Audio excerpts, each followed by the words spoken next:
A paz do Senhor a todos.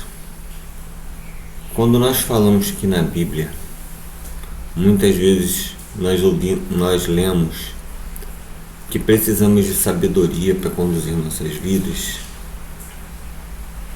Muitas pessoas acham que sabedoria é para benefício próprio. A sabedoria ela age melhor a favor dos outros do que a favor a nós. Eu me lembro que quando eu tinha 8 anos, pela primeira vez, uma pessoa me mandou ler um texto bíblico. E eu me detive numa frase do Evangelho de Mateus que muito chamou minha atenção por causa de repetição. Sim, duas palavras que se repetem numa mesma frase, lado a lado com a palavra original. E aquilo entrou no meu coração de uma forma muito especial, porque essa palavra fala de sinceridade. Por quê? Que a gente pode enganar qualquer pessoa, menos a Deus. Naquela época eu tinha apenas 8 anos. E foi aquela coisa assim de que fui colocado em aula de catecismo, coisa que eu nem imaginava para que servia. Hoje eu digo que não serve para coisa alguma. E o padre me mandou ler o Evangelho de Mateus por completo para a aula seguinte. E eu me detive como uma frase que para mim era especial no capítulo 5, no versículo que vai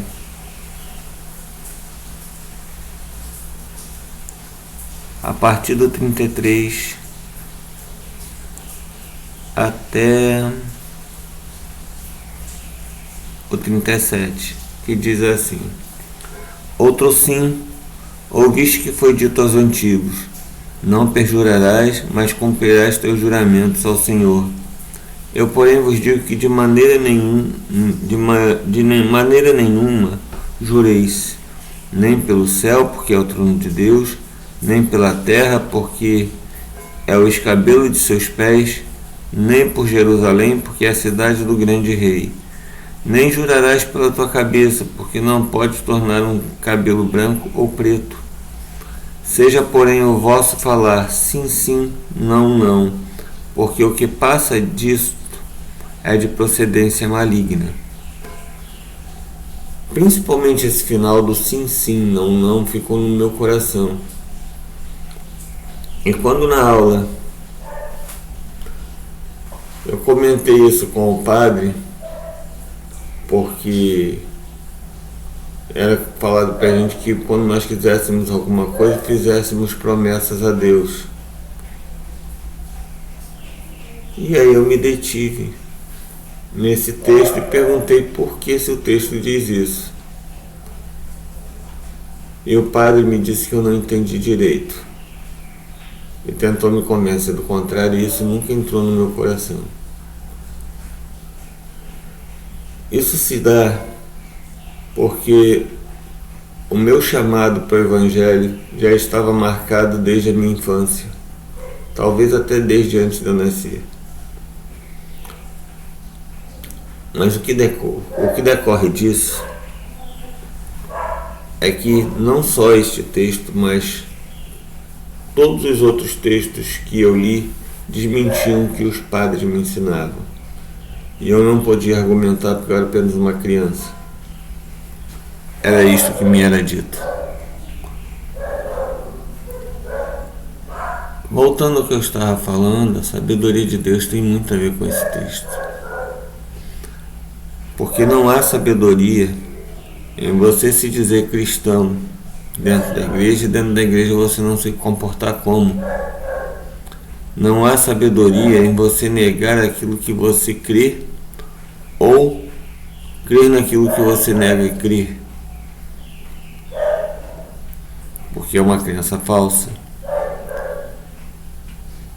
Você tem que entender que cristão tem que ser cristão em todos os momentos.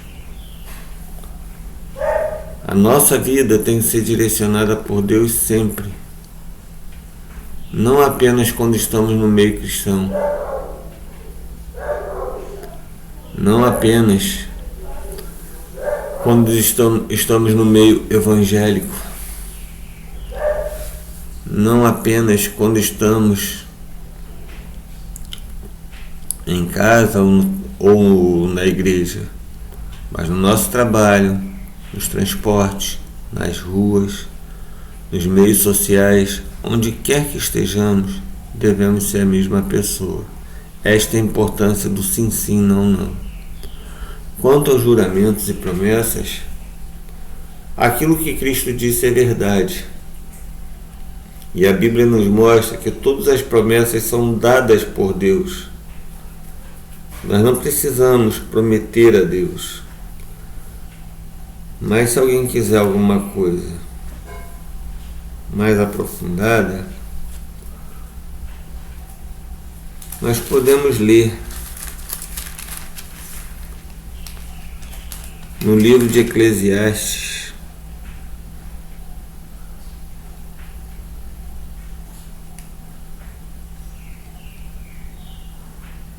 quando ele fala sobre votos.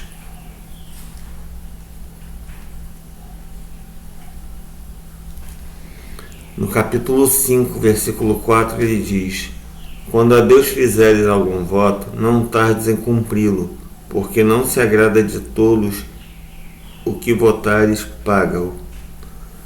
O que ele quer dizer é o seguinte: não negocie com Deus. Se fizer um voto de que você vai fazer algo pela obra do Senhor, pela igreja do Senhor, por qualquer coisa, não imponha condições. Faça. E não demore, porque se está no seu coração fazer, faça. Mas jamais coloque para Deus que você primeiro precisa que Ele faça alguma coisa por você.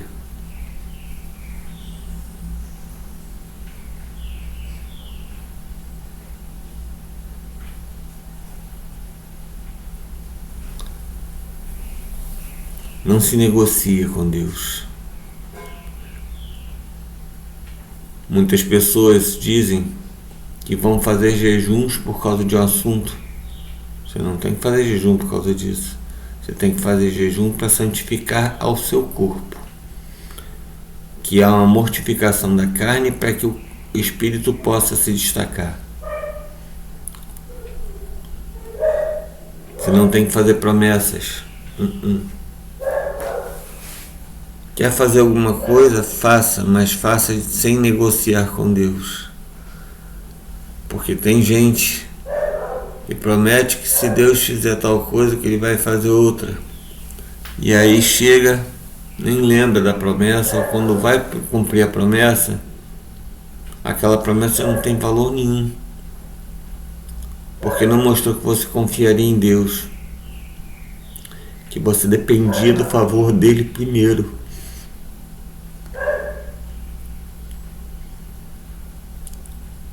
Não é certo. Quando o Tiago fala de sabedoria, ele diz que se algum tiver falta de sabedoria, que a peça a Deus, que a dá liberalmente, e não o lance em rosto. Em nenhum momento Deus vai dizer assim: eu te dou sabedoria e você não quer fazer nada. Ele não vai fazer isso. Ele vai esperar que você tenha iniciativa, que você faça verdadeiramente aquilo que lhe é agradável.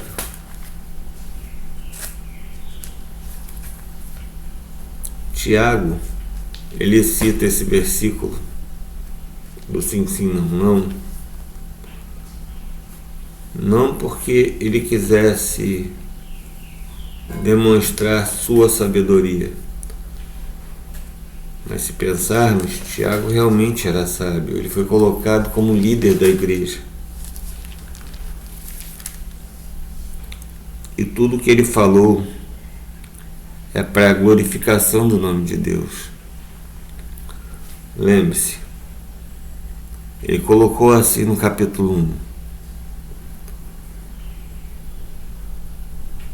Meus irmãos, tende grande gozo quando cairdes em várias tentações, sabendo que a prova da vossa fé obra paciência. Tenha, porém, se a paciência sua obra perfeita, para que sejais perfeitos e completos, sem faltar em coisa alguma. E se algum de vós tem falta de sabedoria, peça a Deus, que a todos dá liberalmente, e o não lança em rosto, e ser-lhe-á dada. Peça, porém, com fé, não duvidando, porque o que duvida é semelhante à onda do mar, que é levada pelo vento e lançada de uma para outra parte.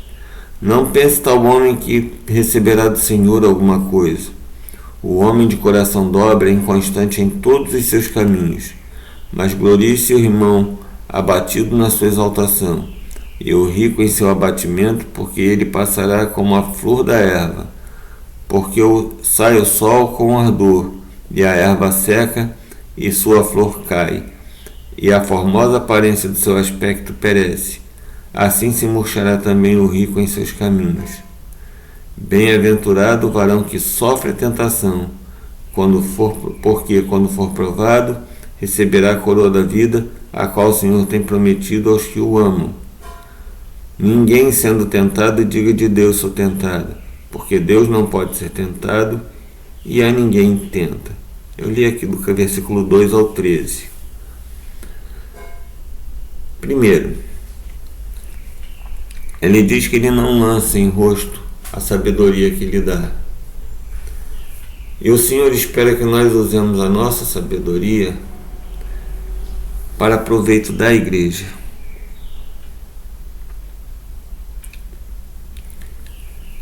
Ele diz para pedirmos sabedoria a Ele, com fé.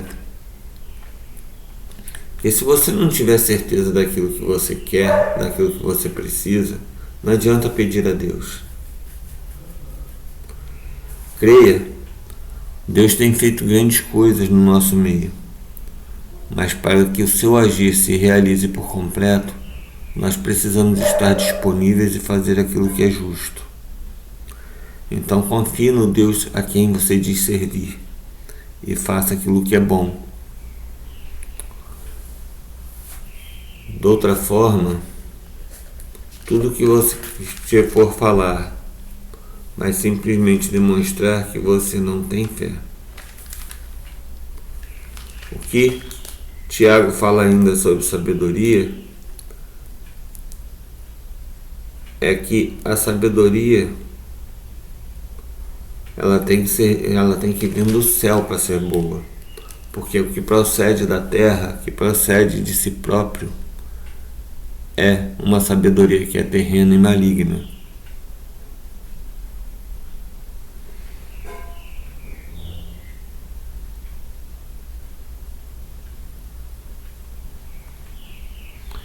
Então,